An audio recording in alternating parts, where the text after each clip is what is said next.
It's experiment time again, guys, here on Son of Scotland 90. Hopefully this time we can get it right. We're trying to see which midfielder can take Hearts all the way to the top of the table, all the way to CINCH, Scottish Premiership glory. We tried with N'Golo Kante. He took Leicester to a title. He took Chelsea to a title, but he couldn't take Hearts to a title. Hearts finished in a low 6th place.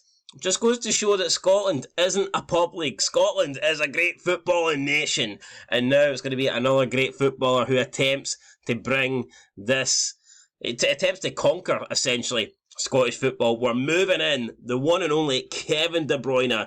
He has joined Hearts on loan for the season with the goal of winning the Scottish Premiership. Can he do it? Well, if he can't do it, who can? Kevin De Bruyne, probably regarded as the, best midfielder in the world, and he has been now for a few years. He is currently injured at the moment, but he will be fully healed by the time the season starts, so don't need to worry about that. As for Kevin De Bruyne's stats, let's have a look at them, shall we?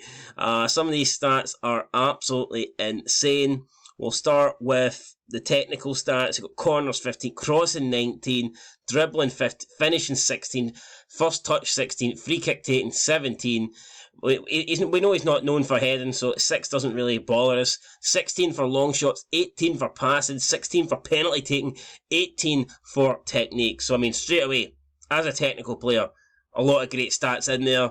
Mentally, look at some decision making, 18, flair 16, his vision 20. This guy he may as well wear like a fucking 200 pairs of glasses at the same time, because he can see whatever he wants. This guy can even see John Cena. That's how good the vision of Kevin De Bruyne really is. And then we go to physical. We know he's not the most physical guy, but still has some very respectable stats, including natural fitness at 16 and stamina at 17. So, that's Kevin De Bruyne, guys. That is how he weighs up. He will be going into the Hearts team. Now, I don't really know how Hearts are going to fit him into the squad. We'll look at the tactics that Hearts play. You all know by now, this is currently their default formation, the 5-2-3. Is Kevin De Bruyne going to play in the middle here? Is he going to take on one of these two roles? Or is he going to maybe play out wide? Could they potentially maybe even play him up front? Or will Hearts change formation in order to fit Kevin De Bruyne into his more favoured role, which would be in that cam slot somewhere? So we're going to find out, guys. Like I said, we will be stopping the video throughout the season to see how Hearts are progressing, to see how Kevin De Bruyne is progressing, and then we'll see by the end if Kevin De Bruyne can take Hearts to glory in the CINCH Premiership, or will he fail, just like his Premiership buddy N'Golo Kante. We're 9 games in, guys, and we can see that Kevin De Bruyne is actually doing worse than N'Golo Kante. What the hell is happening here in these experiments? Is Kante and De Bruyne shit players, or is it just a big bad stroke of bad luck? Because at the moment, Kevin De Bruyne does have a couple of key injuries to his teammates at Hearts, and those injuries include, the top striker, Liam Boyce, who's going to be out for approximately 4 to 7 months, and John Souttar, who's going to be out for about 10 weeks. We've seen that Kante had the same problems. He had Craig Gordon and Souttar out.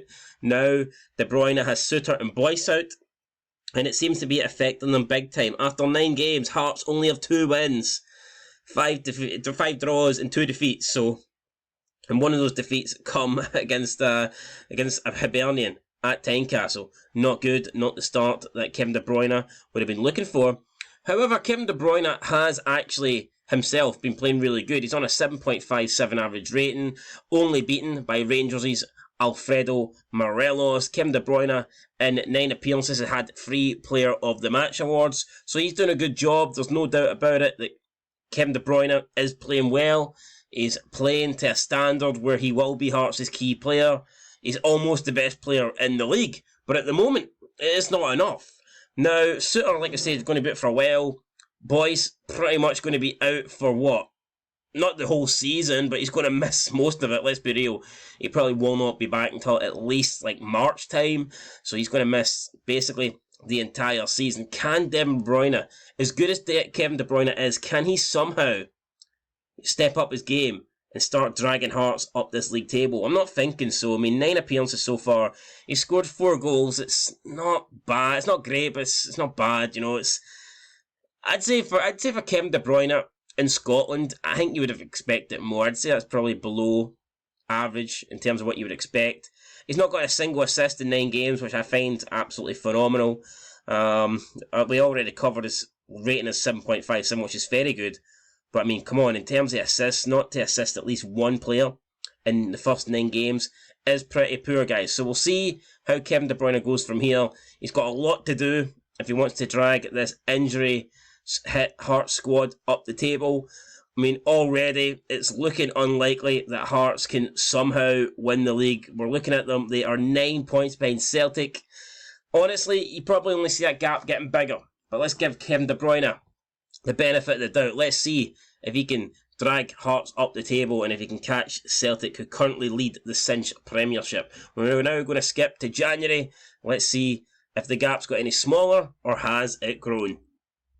Fast forward to January the 1st, 2022, and you can see any chance Hearts had of a title challenge is officially over, man. 5 wins. 5 motherfucking wins out of 21 games. That is winning less than 25% of your games. That means that is absolute fucking dog shit. I cannot believe how bad Hearts have been there. They seem to have picked up more injuries this time. Stephen Kingsley out for the season. We all know Boyce is already out. Souters came back. Woodburn appears to have been out for a bit, but does injuries really matter? I mean, come on, there's no excuse, I don't think, to be... I mean, I guess you could argue they're only 4 points off Hibs and third, but in terms of having a challenge to the old firm, they're nowhere near. You know, absolutely nowhere near. 18 points behind Celtic. Is it, though, because of Kevin De Bruyne? Honestly, I'm not sure. Look at Kevin De Bruyne. It looks like he's doing a good job at the moment. He's averaging at a 7.51. That is the best rating out of everybody in the CINCH Premiership. So perhaps he isn't doing a bad job. It's the people around him. 7 goals at 21 appearances ain't the greatest stat in the world. 1 assist out of 21 games, so that one is absolutely terrible. How the hell has he only provided 1 assist?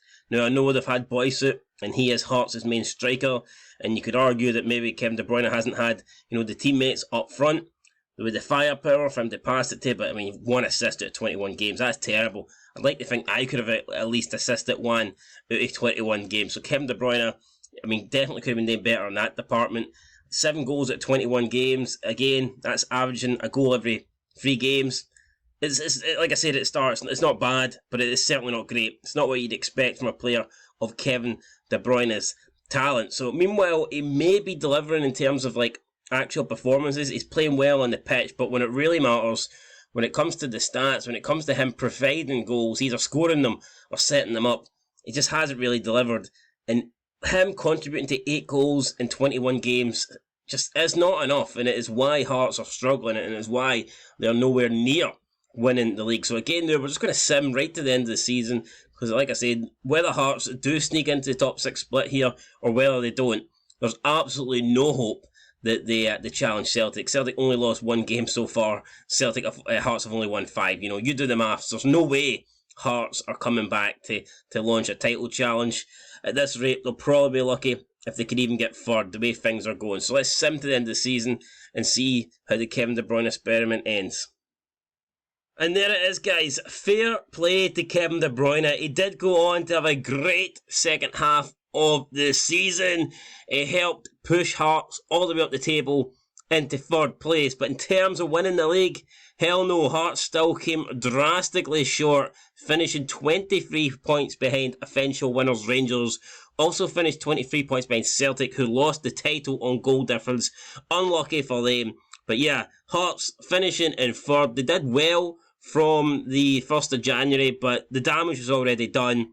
They could not close the gap. And the gap actually got a hell of a lot bigger, but they managed to finish above the teams around them into third place. Not where Hearts wanted to be, not where Hearts thought they would get after signing Kevin De Bruyne, but unfortunately, third place was about the max he could achieve for them. In his 38 appearances, played every single game this season, scored 17 goals and 6 assists. Not great, but it is better than what he was averaging by the start of the new year. He wasn't doing too good. He got 10 Player of the Match awards, and he had an average rating of 7.58, which I believe puts him top of the standings in the Scottish Premiership. Yeah, so there you go, clear ahead of anyone else. Kevin De Bruyne, the highest rated player in the whole league with 7.58. Ryan Jack in second place with 7.39. As for Player of the Matches, Kevin De Bruyne dominated that as well. He had 10 Man of the Match awards over the course of the season, compared to the next best of 2 goalkeepers, Joe Hart and Matt Macey, for Celtic and Hibernian respectively. In terms of goals, Kevin De Bruyne was also up there, finished in second place, 17 goals in 38 appearances, coming second only to Celtic's goal scoring machine, Kyogo Furuhashi. And in terms of assists, he wasn't quite at the top, but he was there or thereabouts. He finished in a joint 9th place with 6 assists, but nobody was beating David Turnbull's nobody was beating Celtic's David Turnbull, who got 13 assists, 5 more than any other player in the league. So David Turnbull having a really good season there for assists. But in terms of taking Hearts to the top, Kevin De Bruyne hasn't done it. I mean, overall, he's had a really good season. He's had the most Player of the Match awards. He had the highest average rating. He was second in the goal-scoring charts. He did get a decent amount of assists, but he could not take Hearts to the top of the league. And that's what this experiment's all about, guys. So we've tried it with Kanté. We've tried it with Kevin De Bruyne. At the moment, it is proven that it's harder for Hearts to win the league with a world-class midfielder than it is a striker. I've always said that I think the position that Hearts are lacking in is a striker. That's why it was easier for the likes of Haaland and Mbappe. You're bringing in midfielders and they're taking over from Devlin and Benny, and you're still left with just Boyce up front. This season, Kevin De Bruyne didn't even have Boyce. Boyce got injured. Who knows? Maybe the next quality midfielder will bring in, maybe they'll have no injury problems with the entire squad, and they might be able to help put Hearts top of the table. Who's it going to be? Maybe Paul Pogba, maybe Luka Modric, maybe somebody else, and then maybe Hearts can win the league. But that's it, guys, for this experiment. Thanks for watching. Please like, subscribe, comment down below. If you haven't shared this video, then do it all you want, and hopefully we can be sharing a 5th league title for Hearts sometime soon. But until then, guys, thanks for watching. Been Scotland 90. Peace.